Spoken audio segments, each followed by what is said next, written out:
తెలుగు వారి తొలి పండుగ. ఈ పండుగతోనే తెలుగు సంవత్సరం మొదలవుతుంది. అందుకే దీనిని తెలుగు సంవత్సరాది అని, యుగాది అని పిలుస్తారు.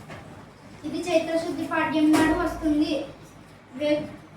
ఈరోజు వేకువజామున లేచి తలంటు స్నానం చేసి కొత్త బట్టలు కట్టుకుని గుమ్మానికి మామిడి తోరణాలు కడతాము. ఆ తరువాత ఉగాది పచ్చడి చేసి దేవుడికి నైవేద్యంగా పెట్టి ఆ తర్వాత కుటుంబ సభ్యులంతా తింటాము. ఇదే రోజున గుడి దగ్గర పంతులు గారు పంచాంగ శ్రవణం చేస్తారు.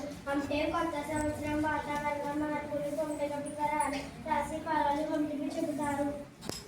మనం ఇప్పుడు ఉగాది పచ్చడి గురించి చెప్పుకుందాం. ఉగాది పచ్చడిలో 6 రకాల రుచులు ఉంటాయి. వీటిని షడ్రుచులు అని కూడా అంటారు. ఇప్పుడు మొదటి రుచి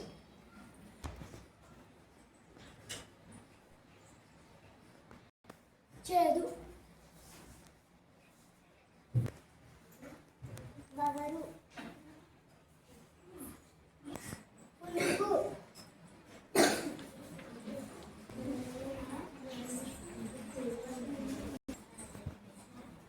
తీపి,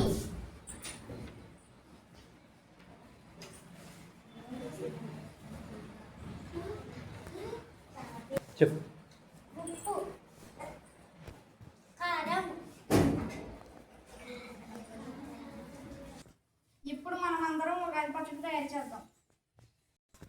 చేదుగా ఉండడానికి వేపపూత,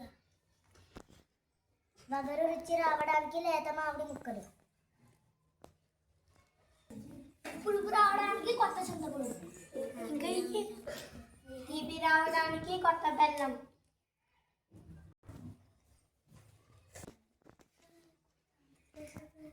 ఉప్పగా ఉండడానికి కొంచెం ఉప్పు, కారంగా ఉండడానికి కొంచెం కారం. ఈ పచ్చడిలో వివిధ రుచులు ఉన్నట్లే మన జీవితంలో కూడా బాధలు, కష్టాలు, సుఖాలు, సంతోషాలు కలగలిసి ఉంటాయని, వాటన్నిటిని మనం సమానంగా తీసుకోవాలి.